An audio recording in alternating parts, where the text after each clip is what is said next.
Welcome to Cultimatum, the podcast that delves deep into the culture and complexities of cults and human trafficking. Your hosts are myself, Anonymous Andrew, and Melody. Each week we explore different facets of cult life and human trafficking. And I'm Melody. Having experienced the trauma of a cult firsthand, specifically the House of Yahweh, I'm here as an advocate for fellow survivors. My journey has inspired me to help others who find themselves in similar situations. Our podcast is committed to respecting our guests' privacy. To ensure their comfort and safety, our guests can choose to remain anonymous or use a fake name. And Andrew, before we get started, we also want to issue a trigger warning. Some episodes may contain potentially disturbing subjects such as sexual abuse, rape, human trafficking, suicide, and other sensitive topics. Discretion is advised. Welcome to Cultimatum, the culture of cults and human trafficking. And my name is Anonymous Andrew, and with me today is Melody, my co-host. Hi, Melody.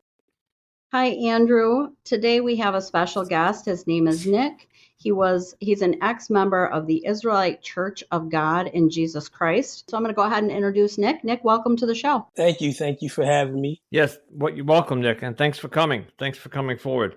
So I guess tell us your story from wherever you want to start. Okay. So I was a member of the Israelite Church of God in Jesus Christ, which I will say is a cult, is a part of a movement, the Black Hebrew Israelite movement, which believes that Black Negroes, Native Indians, and Hispanics are the chosen people of God. They are the Israelites that you read about in the Bible.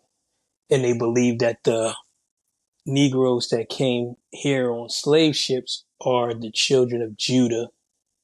And they believe that only these group of people can be saved and that Jesus Christ came and died only for them. So when you say Indians, are you talking about the Native American Indians? Yes, the Native American Indians here in America. They believe that they are the descendants of Gad, one of Jacob's children. So, And how do the Hispanics fit in? The Hispanics belong to what they would call, like, if you're familiar with the Bible, when the kingdom of Israel split, the northern kingdom, those of like Joseph, Ephraim, Manasseh. So all of them they became the Indian tribes that came over here in America. So like the Aztecs, the Boricua Indians, the Incas, they all are one of Jacob's 12 sons. They descended from there. This is what they believe. So they believe that only these people can be saved and that God rejects and hates everybody else. Nick, when and how did you become involved, or how did you find out about this group? I found out about it through a family that used to live on my street that I lived in. Somehow their parents or one of their parents was involved in this movement. This was when I found out about it. This was in the 90s. So they introduced it to, people in our neighborhood, people, my family members, and then that's how it got to me, just from our neighbors being a part of it.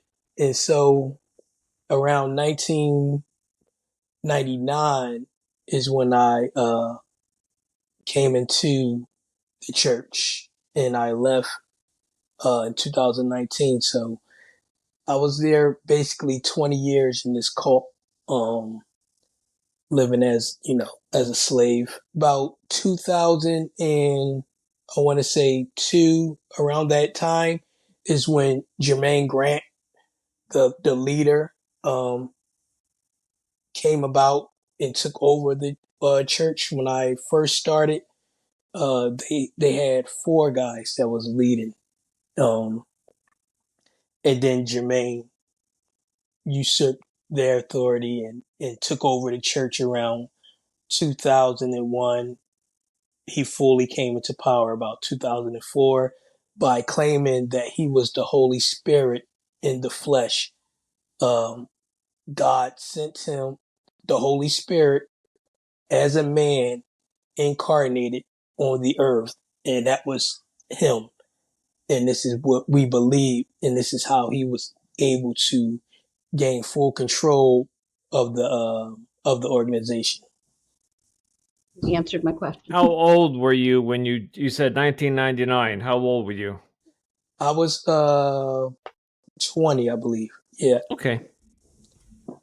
yeah, I was 20 is when I came in. I heard about it around 97. 97 is when I heard about this, and I was, halfway in, just going to like little, like I said, these guys, they used to come to our house and teach, about slavery and the real Jews are black and stuff like that.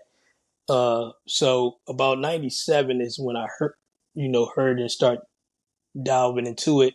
But 99 is when I fully committed. Do you feel that they target Okay. younger people? Oh yeah, without a doubt. That's if you go in there, that's who's mainly in there. Young people, and then you have their children. Because I was in there 20 years, so now all these guys that I came up with, now they got their children in there, and their kids is 17, 18, 19 years old, raised in this. So definitely they target young people, don't know no better, in poverty. That's their main target. So, at what point, question would be, did you realize this was not a church but a cult? I realized it late, really. I had about 3 times I was going to leave, but you just have that fear, that fear tactic that they throw on you. This is it. Anything outside of this is over. You going to hell. Nobody's going to talk to you. So Yeah. I fully got my mind made up to leave. About I want to say about a year and a half before I left. I was really convinced that this is not of God, and that we have been used all this time. Like right around the time that the cult leader got arrested and these charges came on, and how they was just trying to hide all this from us and um, disclose information from us. So I was like, we don't have nothing to hide. Why are we going about it this way? So mainly when he got locked up and everything started changing and switching, um, that was really my point right there. What exactly Yeah, did you mean by slavery? Could you go into more detail about what that means? yeah, I consider us slaves, and I did just this another podcast, 20 years a slave, because everything we did in there was for free. Like we will we will construction, do work and not get paid for, build churches, go over and help, people with their houses. They had a thing called Jacob's Cafe where it's like a restaurant. You got cooks in there, you got waiters, you got servers and all of that. And everybody's doing everything for free. And the only person that's getting paid is the leader. He's selling the congregations burgers and fries and all types of food, and the cooks are not getting paid, the waiters not getting paid, nobody's getting paid. Then I was part of what they call NIS, which is the National Israelite Security, and we was doing security details, hours, 24 hours, sometimes 18 hours, 10 hours for free. Sometimes we had details where we would just sit in the car, no matter the weather, sit in the car and just watch this abandoned building. We considered you're volunteering and you're working your way into heaven and you're doing the work for God, because that's the way my cult did it. Yes, it's all under the auspices that this is God's will. This is what God wants. We are nation building. And that was another thing we was always told when we was giving our money, our tithes, which he came up with paying 2 tithes, because when I first came in, we was only paying 10%. And then he went into showing how we should be paying a double tithe. So all the tithes and money and everything that we was paying, we was always told, we're a self-sufficient nation and rebuild, and that we not helped out by the government. We get nothing from the government, everything. We don't have a 501c3. And then come to find out we had one since 1997. This restaurant that was serving hamburgers and fries, did the leader own that restaurant? Was that part of the church? It was, yeah, well, he owned everything. So it was under the church name, but he the only one that had the access to the account. So everything that they made, they put it into the church. And then he had like a front business, a record label called Black Icon Entertainment, which was just a front. It was never a real record label. They never sold a record. And he used to funnel the church's money through that as if he was a mogul or some type of big record executive. He had a label, but it was all the church money. And all so he was laundering money through that, right? Probably, yeah. And all this is all public record, is part of his charges. That's partially because the church could do that all tax exempt. And so then that yep. benefited him to put it through the church, then launder it back to himself. Exactly. And all the time, the whole time, they telling us that, we only funded by the nation, which is the congregants. And he didn't want us to, file all this money we give it to the church on our taxes, because then the government going to want to know how much money the church has. And he disguised that for a long time. Is that what the charges were about that he faced? I believe he got charged with defrauding the government. So he was filing like zero taxes and getting a return, but he had the church's income and he wasn't reporting it. Right. Like how you have no job, but you got mansions and you got Bentleys and Porsches, and you have no job. That's what it came down to. His arrogance got him caught by the. So I'm guessing he was living the high lifestyle. He had nice, yeah. When they raided him, they said they found trash bags full of money stacked to the ceiling. Wow. And this was from he like I said, he had a nice run from like 2004 to 2020. How many people do you think were in this church, and was there only one location, or did he expand? I think at the highest, I will go anywhere between maybe 5,000 to 7,000 at the highest point. Oh wow! Okay. And we had churches. Like I said, they call it world headquarters is in Harlem. And then we had churches all throughout the United States. So like all the majors, like Philadelphia, New Jersey, Camden, New Jersey, Pittsburgh, Baltimore, DC, Orlando, Minnesota. So basically everywhere. We didn't have no West Coast churches, but I think the mostly East Coast, right? Yeah, mostly East Coast and South. So you joined in 1999, but he was, I'm guessing, was around longer before. Yes. Yeah. You might not know the answer to this, but how did he get the word out? Because there was no internet back then, so no emails, no social media.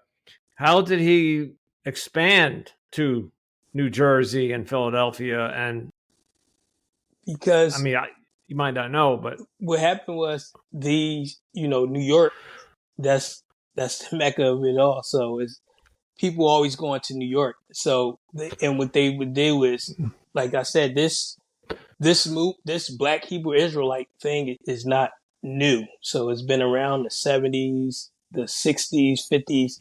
And what they would do is they will find somebody in there from New York, and they will send them to Philadelphia. They'll send them in. Like myself, I was okay. sent to Indianapolis, Indiana. So this is how they start a church. They'll send a man somewhere, or maybe I got family in, say, Philadelphia. I'll start talking to him or them about it, and next thing I know, I'm down in Philadelphia, and then it's just gonna, or we'll take a whole unit and we'll go and do a street speaking in a city that we say go to Allentown, PA. Take 10 or 15 minutes to Allentown to do a street speaking and gather people's names and numbers. So that's how it grew like that. They call it unit work or camp or street speakings. That's how it worked up until the time. And I'm guessing that worked because Yeah, he was able to build churches in these locations and get people to come in to join the church. right. And he never did no work himself. Of course not. No, of course not.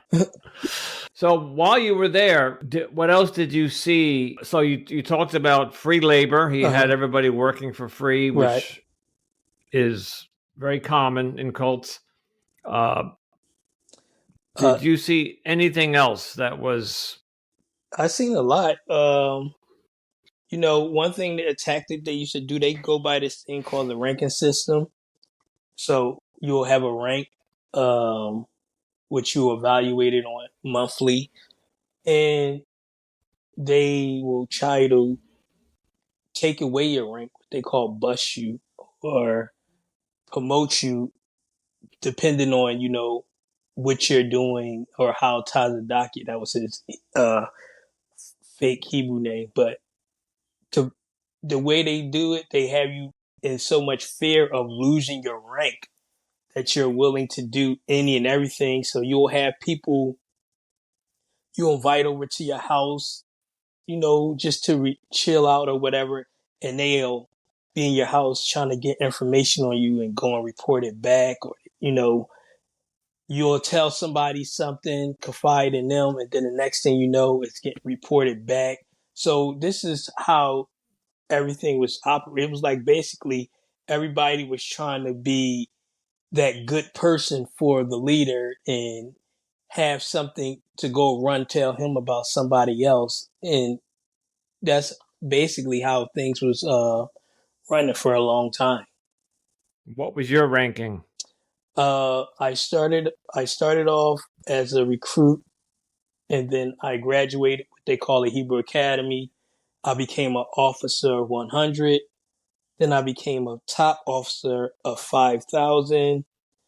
And then I got busted down to a perpetual recruit, which is a rank, is like the lowest rank you can have. Is basically you did something wrong, you did something bad, and they'll put you down at this rank of perpetual recruit so everybody can know, this guy.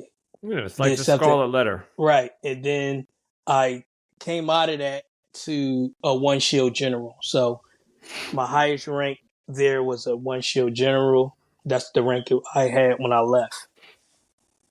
What did you do to get demoted? So what happened was, we had the Passover and they had a raffle. So the raffle was $10,000. You win $10,000, and then the second prize was a new car. But the raffle tickets cost $500. So, like most guys there, you don't have no jobs. You have no time for a job because the cult keeps you busy. So I didn't have no income at that time. I told them, I don't want to sign up for this knowing I can't pay $500. So, they call you up every day telling you where's your faith and all these other things.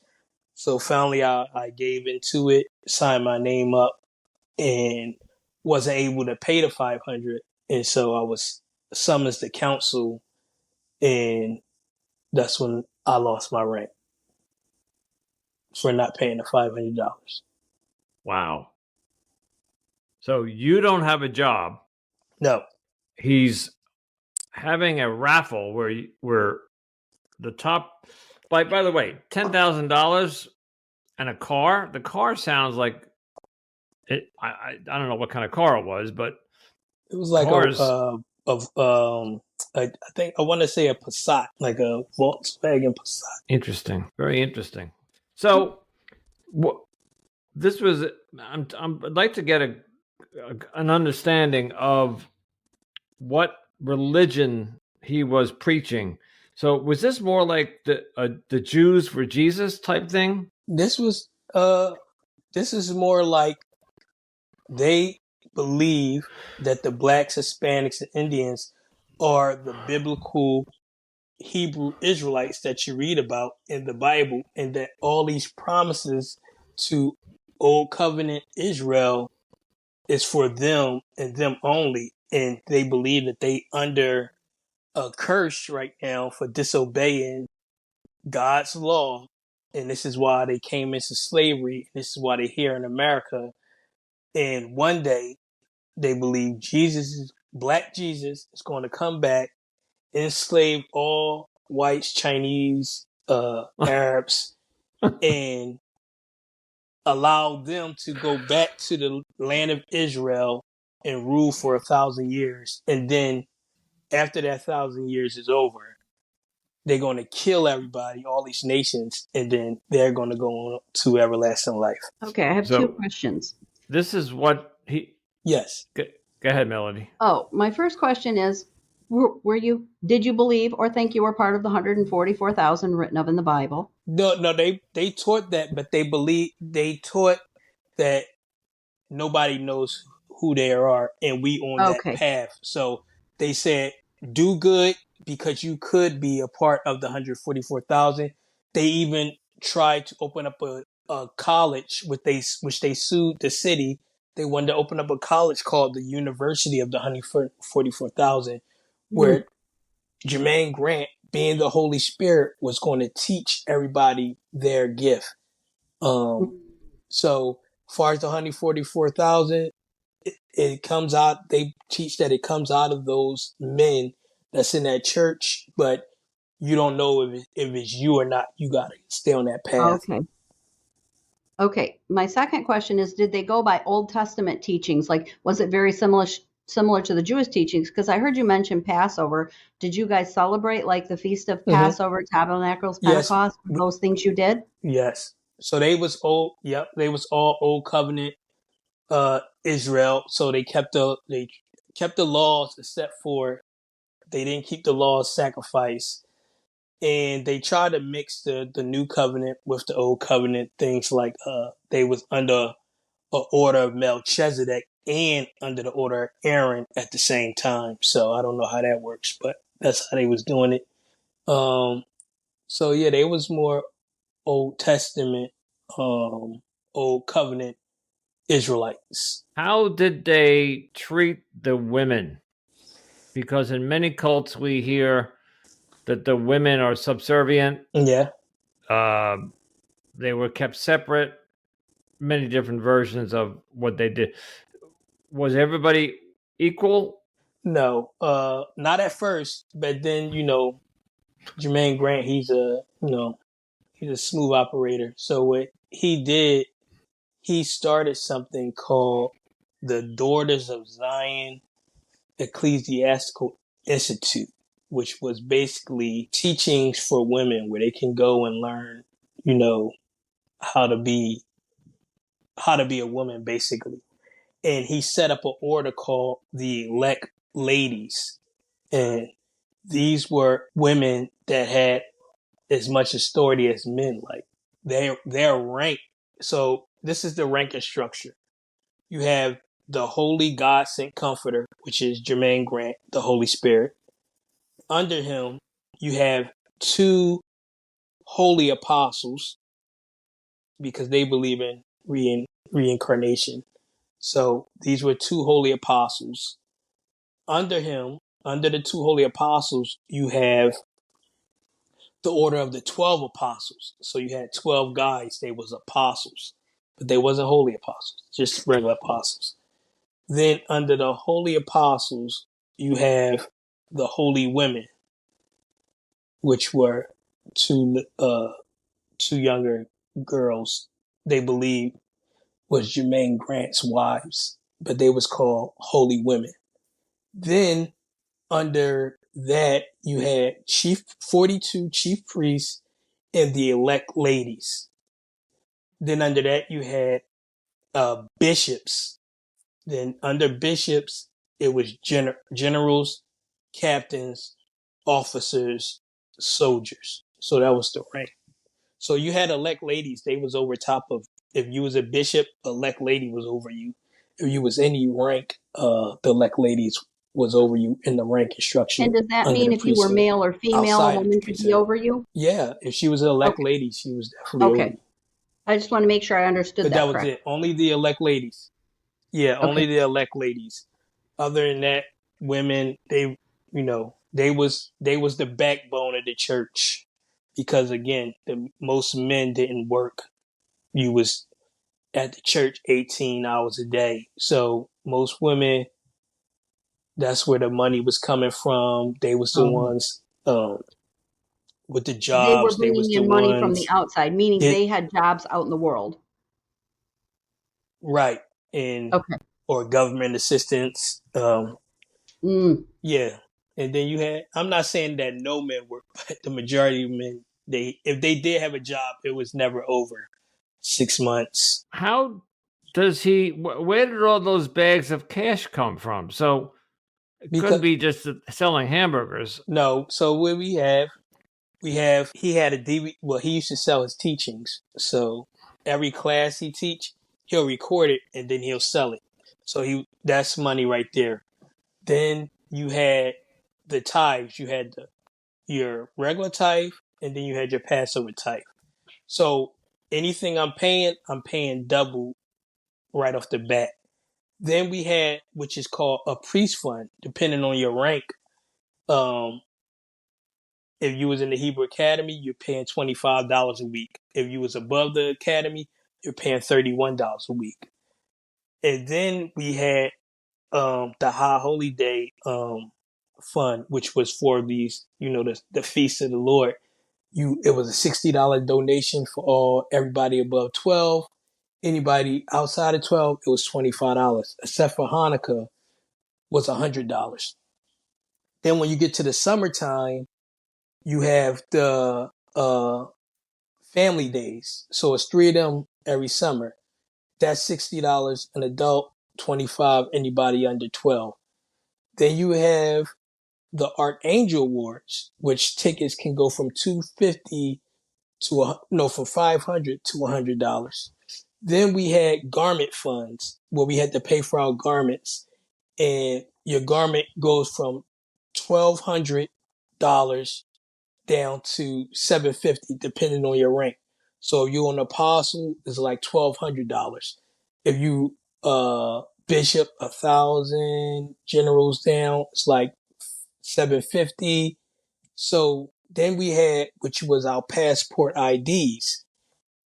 These was $100, and they couldn't be used outside the church. They couldn't even be used within the church. So say like I was in a Pittsburgh church, I couldn't take my passport ID and go to the Camden, New Jersey church. It wouldn't work.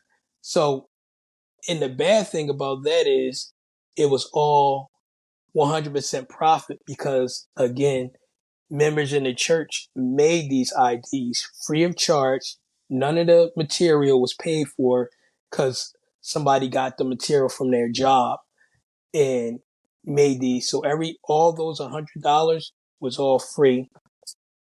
Then you had, which is called a spiritual, which is where Tazadakio, Jermaine Grant, charged you $200 to do a spiritual checkup, and it was mandatory. So you'll pay him $200, and he'll tell you basically what's going on wrong in your spirit. But this is the funny thing. he told us not to look at somebody else's spiritual because, that's wicked. But once people started leaving and we had our spirituals, everybody's spiritual was the same. He just copied and pasted thousands of these reports and sold them to us for $200, and everybody had the exact same one. So you do all of them, plus that's outside of just somebody giving regular donations. You tally all that up over 20 years, that's a lot of money. I'm still trying to grasp the concept of, so you didn't work, you specifically didn't have an outside job, but yeah, I worked, but I couldn't keep a job. So brothers will work, but they didn't work long. They didn't have long time jobs. They'll have little jobs here and there that they can keep hold of 3 months, 6 months, because again, the church is always this was one of his cult tactics of always keeping your time. You never have time for nothing, time to think, time to do anything.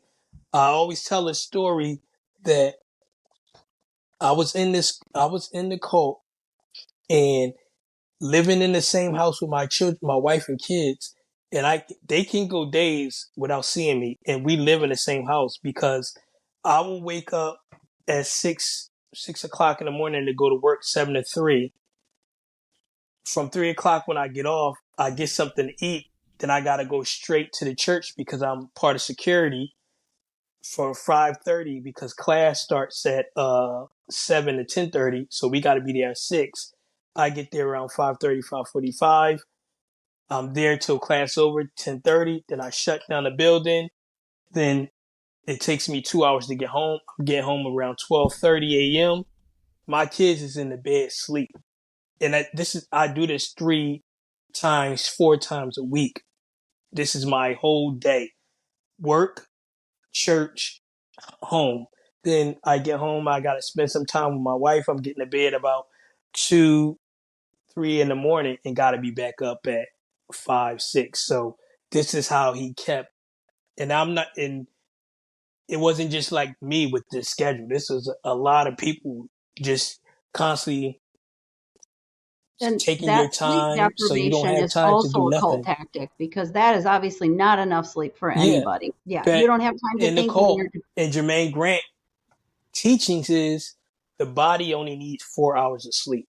And this is what everybody in that church believes, that we only need 4 hours because this is what he told us. wow. Andrew, could you even imagine? Okay. God, 4 hours? I can't even imagine. I don't. 4 hours.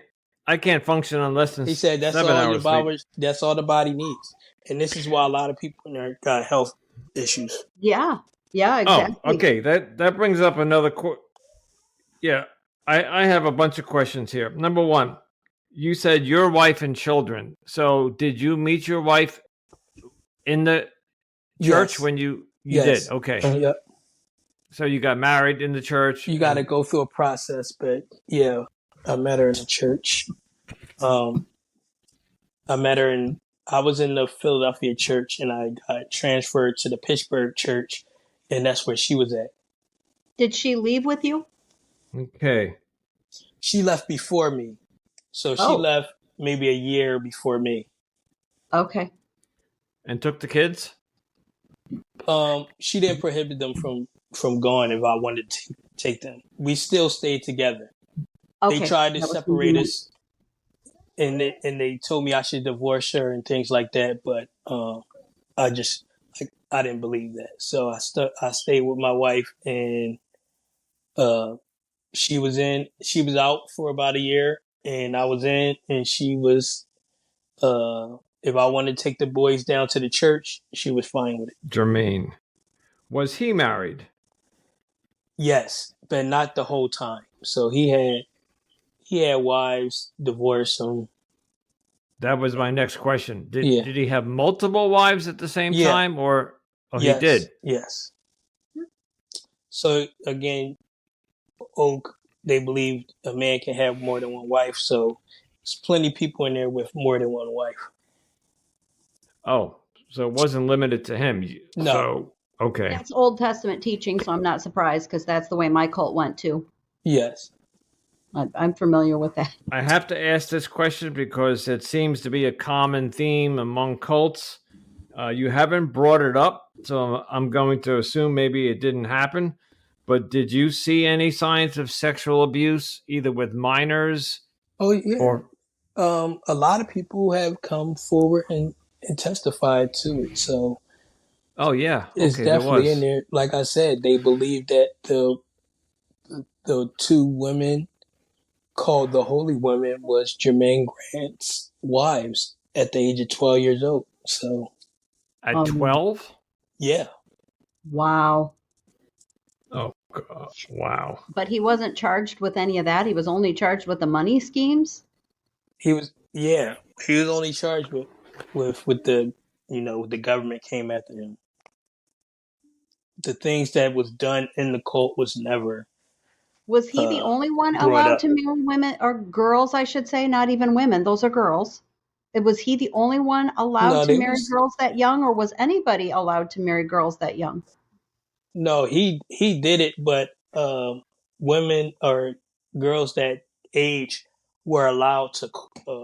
They call it courting, so you have a courtship rule. So people that aged once you turned 12, I believe, you was allowed to court, but you had to uh you couldn't court nobody over 18, or you couldn't get married till you was 18. So somebody like 20 or something like that couldn't court a minor because they, following, they call it the laws of the land. But Jermaine Grant, he was the only one that did it secretly. Okay. Oh, he did it So, secretly. Like he Okay. put it under the auspices of this is the holy women. So nobody was allowed to speak to them. You couldn't talk to them. They was put up in his house. Um, they had their own personal security, and they sat in the front row. They had what we call a bar mitzvah or a banaf matazawav, is like a birthday party. Bar mitzvah when somebody turns of age, 12 years old. 13, right. Yeah. So they had that with Tazadakia, but it was actually their wedding ceremony. When you go back and look at it, like he did a first dance with these girls. He came out like in his um a different, like a suit type of garment type thing, and one so, time one of the girls, he had her carried in. so did that if they Like had he these never did birthday that for nobody parties? else. Did did did they have those birthday parties just for girls that were dedicated to him, or would a girl that maybe wasn't going to go to him and maybe was going to marry somebody else, No, would she have that same party? And is that how you know the difference? no, these were called. This is their language, the Lashawa Quadash. They say it's Hebrew, it's not, but it's called the Banaf Matazawaf, or a bar mitzvah. So Right. everybody that turns 12 has one. But Okay. these particular two women that he called the holy women, they're the only ones that he ever did. And he specifically danced with them Okay. and had the first dance with them, and stuff like that. So So their he was celebrations were involved different in and unique. theirs. And you could tell by Yeah. the way those were Nobody, different no, from the other ones that there was something oh more yeah, going on behind the definitely. scenes that you weren't aware of. Yes. Okay. Yes. Until later on. And then when you go back and you watch it, and you be like, oh, okay, I see it now. And Right. just how, like I said, these two younger girls, they was treated totally different. Nobody could speak to them. You couldn't. They had to leave their family house to go live with Jermaine Grant. Could you share with us some of the struggles as you were transitioning out and coming out of that, because I know that comes with a lot of brainwashing just from my own experience. And Uh-huh. how did you deal with a lot of that when you were coming out, that transition time? Like I said, my wife, she left like a year earlier. So I really looked at how she handled it. Of course, I was in there longer. I think she was in there about 7 or 8 years compared to my 20. Um, and I was more involved, but I seen how she was handling it. And then I was fully convinced in my mind that this was not it. So now my thing is, when I leave here, what's next? Because I'm not afraid, thinking something is going to happen to me or something is going to be wrong or I'm going to hell if I leave, because I didn't seen people leave and prosper. So that fear is not in me, but it is. I'm 20 years in this cult. How I'm going to adapt to the real world? Am I going to be able to keep a job, or is I'm going to fall back into these old habits, or what's going to be my spiritual path? Do I still believe these teachings, but maybe not believe in Tazadaki or Jermaine Grant, what he's teaching? Should I go find another Black Hebrew Israelite group to join? So those are the things that was running across my mind when I was leaving. But the fear of leaving was never there. I was had my mind made up that I was going. Any issues when you left? I mean, how did you leave? Did you just up and leave, No, or how I left is because I was going to leave, like, so Friday they keep the Sabbath. So I was going to leave Friday night. I was just going to disappear. Like, I'm not coming to class. I know how it's going to go. They're going to be calling me, trying to figure out what's going on. I'm just going to disappear. But what happened was, the chief priest over my church got called to headquarters to be a part of their service. So now I got to teach the service at our local church Saturday morning. I got to teach the Sabbath service. So I said, I'm not going to leave the congregation hanging like that, because I know a lot of people depend on this. And like I said, I wasn't convinced on my spiritual walk once I left, if I still was a Hebrew Israelite or not. So I taught the Sabbath service. After the Sabbath service was over, I took off my garment. I took out the newspaper articles with Tazadakia trial and everything on it. I laid all of that on top of the podium, and I said, I'm leaving. This is the information right here. Why I'm leaving is up to y'all to do with whatever y'all want. I'm going to leave it here for y'all. And I left. I got on my way out. I got a call, said, you sure this is what you want to do? I said, yeah. And then that was it. where are you today? Are you still with your wife? And Yes. I'm with my oh, wife. good. I'm with my children. And where do you believe spiritually? Where are you at, or are you still deconstructing I'm that? a Christian. No, I'm a Christian. Um, so, I believe in Jesus Christ is God, and I believe that, he opened up salvation to all people. And you're employed? Yes, I've been employed since I left there. I'm making the most money I've ever made in my life. I'm traveling the world. You Oh, good. Good for you. That's So awesome. yeah, yeah. And you I've actually been get to keep your working money. since I get to keep my money. Sometimes in this, sometimes I don't know what to do with my money. It's just I'll be just giving it out and doing stuff. I just like I don't know what to do with it. Sometimes that's Because you're how not used to much having it, right? I'll be having. You're used to donating Right. it. So it's like, yeah, I'm not going to. I'm used to not having it. So my wife tell me about that a lot. Like, you got to stop buying me gifts. Stop buying me. We don't need to take another trip. So that's where I'm at now. I Wow, think it good. was the best thing I could have ever done.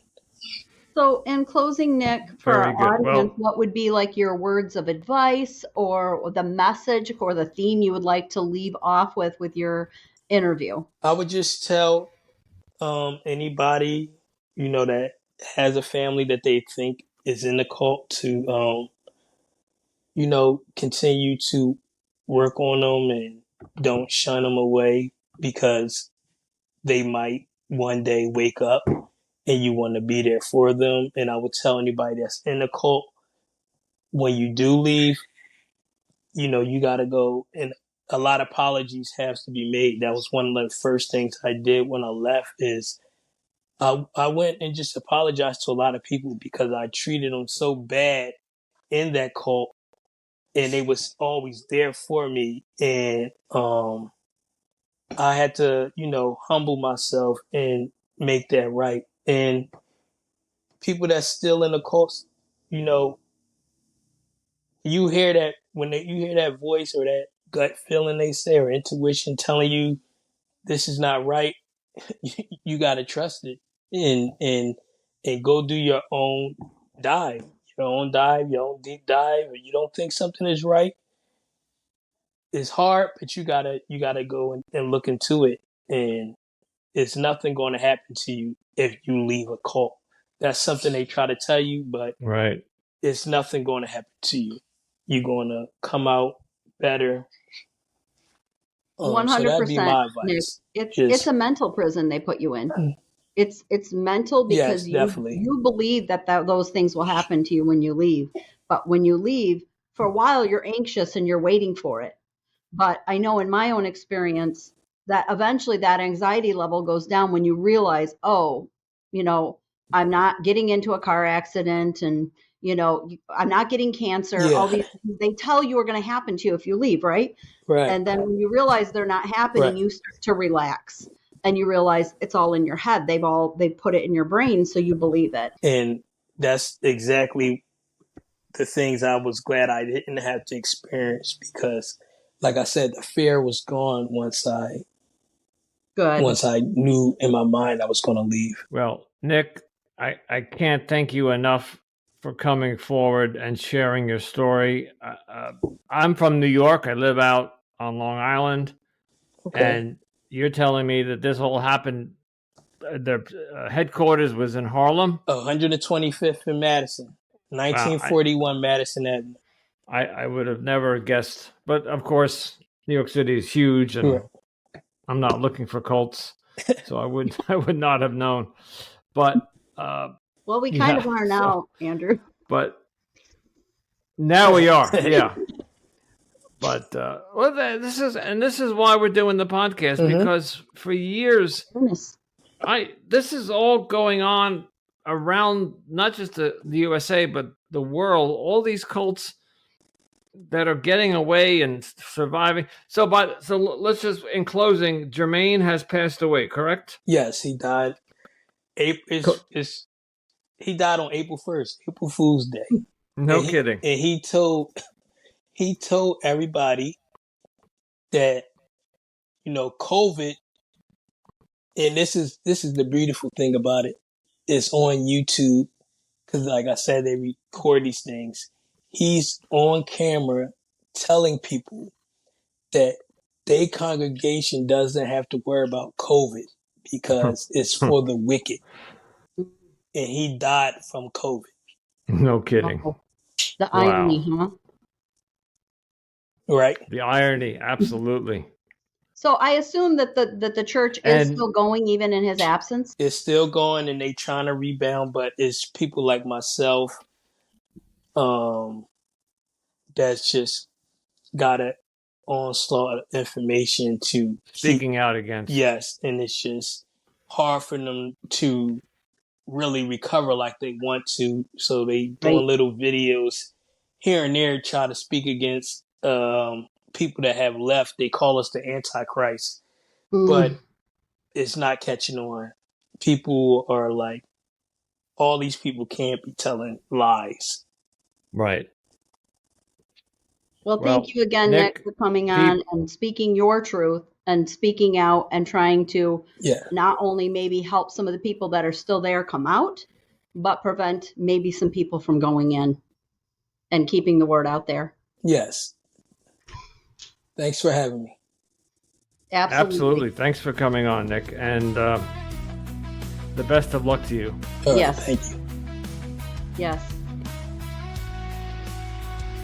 Wow, Andrew, we want to thank Nick so much for coming on the show and wish him all the best in his recovery. And, what I will mention too, that we did not mention or talk about in the interview, but he did give me to put in the show notes, is Nick has also created these t-shirts, and he has a page on Instagram, which we are going to include in the show notes now, but he created these t-shirts that says, cults ain't culture. And then it says, and then underneath that, it says free yourself. So I did put a link in the show notes for that as well. So anybody who might be interested in getting one of those shirts, he does sell those on Instagram. So we did want to give him a little shout out for that, since it was not mentioned in the episode. But you know what? Maybe at some point down the road, if we ever want to do merchandise, we could make our own t-shirts. Oh, there we go. There's a thought. A cultimatum. Yeah, cultimatum, and come up with a clever saying. So. Oh yeah, anyway, yeah. Okay. That's just me thinking off the cuff. No, that's interesting. I like that idea. So, but yes, that was an excellent interview. Very unique story. Another unique story with a unique cult. One I had never heard of. I'd never heard of this. Knew nothing about it. and yeah, it was neat to see. And I like the fact that he also mentioned, because remember I specifically asked him, that they tend to target young people, which a lot of these cults do that. That's very common, targeting the young people. Yeah, as in like the Twin Flames universe, which and even my cult. I mean, yeah, they just like. I think that because I think the minds are more open to the different ideas, and I think they might be a little bit more prone to the brainwashing techniques that are there, because they haven't fully developed their personalities and maybe young and impressionable. Exactly, and looking for a place to fit in. So. Okay. Well, thank you. Okay. Thank you again, Nick. And thank you to all of you out there for tuning in to Cultimatum. Your support is greatly appreciated. If you could please just take a moment to rate our podcast on platforms like Apple or Spotify. And please don't forget to follow, share, and keep listening to all of our latest episodes. You can also show your support by joining our Facebook community under the name Cultimatum. If you would like to share your story with us, you can email us at cultimatumpodcast@gmail.com. And for additional support for ex-cult members, you can consider joining the Cult Escape and Recovery group on Facebook. And if you'd like to, I almost feel horrible about saying this, promoting myself, but if you'd like to hear more of me, I have a podcast called Anonymous Andrew Podcast, Life and the Choices We Make. Thank you for listening. And Melody, thank you for all the work that you do. Yes, thank you too, Andrew. All right, we'll talk to everybody next week. Yes, thank you.